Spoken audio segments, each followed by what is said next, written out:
staged UFO attack on Earth. We have been preconditioned by all the media for the past couple of decades to slowly but surely start accepting the existence of aliens and UFOs.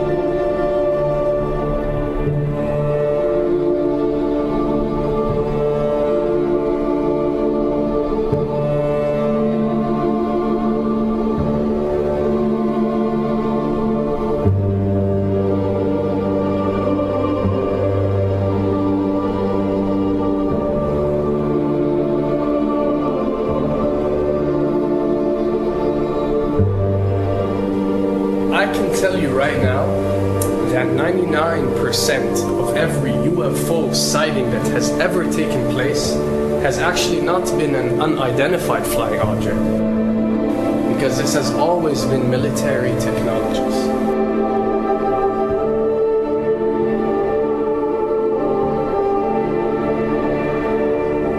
Another thing I'd like to point out is surveys and questionnaires.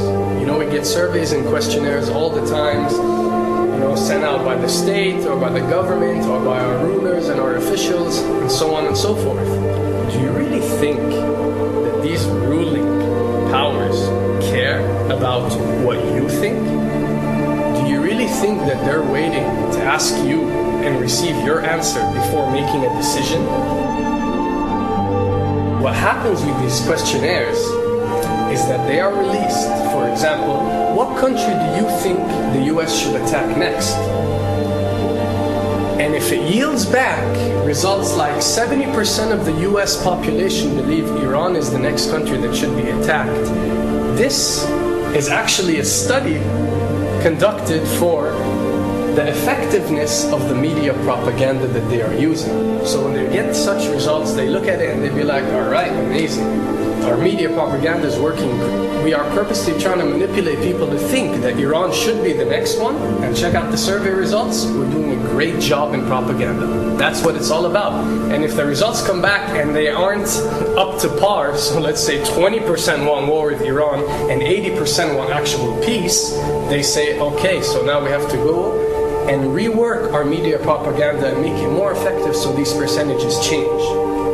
Why am I saying this? Because of the UFO phenomena. Since the 60s, the amount of people who believe in extraterrestrials have skyrocketed, and they're only increasing day by day in our modern world. This only confirms the success and the plans that are taking place to first manipulate you to believe in UFOs, and second, to conduct a UFO attack that is going to force the whole world to unite to fight off this enemy and accept the New World Order.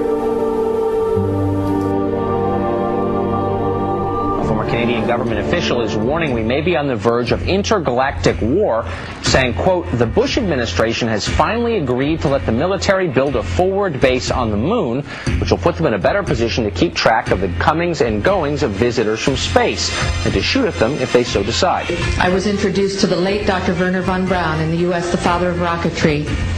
In my first meeting with him, during that first 3.5 hours, he said to me, Carol, you will stop the weaponization of space, because there is a lie being told to everyone that the weaponization of space is now first being based upon the evil empire, the Russians. There are many enemies, he said, against whom we're going to build this space-based weapon system, the first of whom was the Russians, which was existing at that time. Then there would be terrorists. Then there would be third world countries. Now we call them rogue nations or nations of concern. Then there would be asteroids.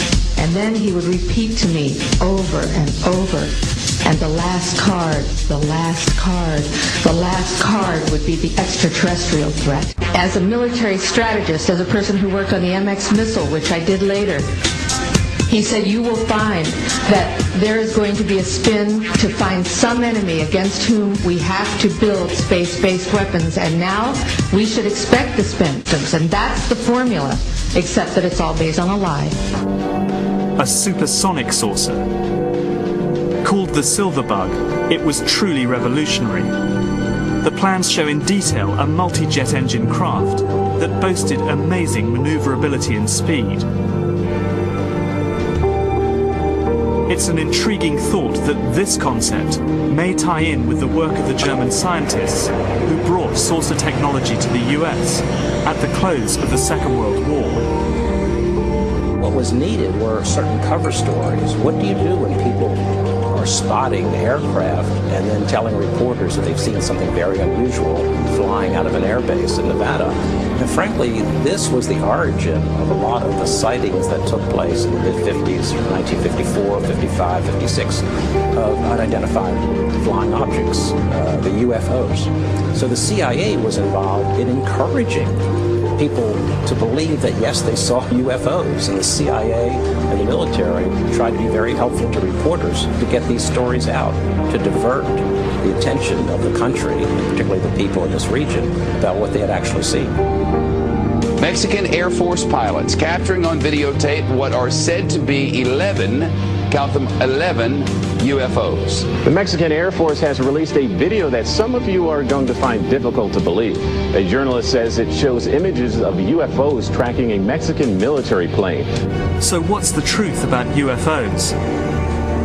The story of successive attempts to develop radically new forms of flight, conducted under the strictest secrecy, is inextricably bound up with our relationship with UFOs over the last 60 years. Whether it's Allied pilots buzzed by strange balls of fire in 1942, or the Roswell incident 5 years later, there is a strong case to be made that secret military technology offers a convincing explanation for many UFO stories. Anytime the government has secrets that they can keep from us, they can manipulate us by those secrets.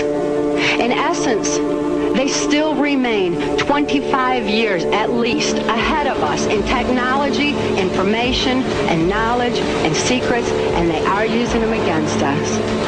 I heard over the years many times over that the plan to usher in the New World Order would be to make all the people in this country and around the world feel totally helpless to prevent the New World Order from occurring, this world dominance plan, by saying that we had been invaded by aliens, so that we would say, oh please UN, come in and help us all.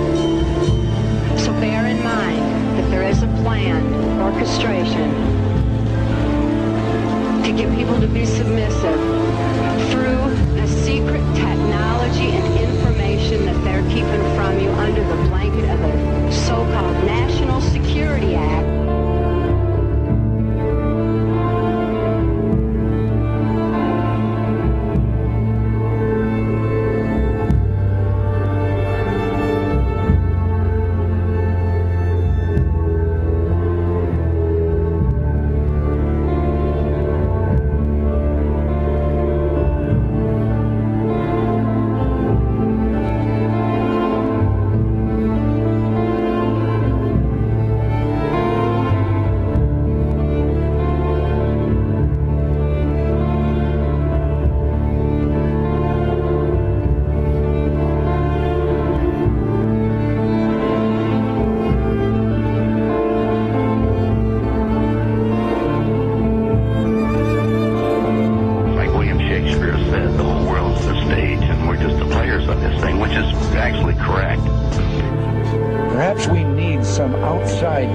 Threat to make us recognize this common bound. I occasionally think how quickly our differences worldwide would vanish if we were facing an alien threat from outside this world.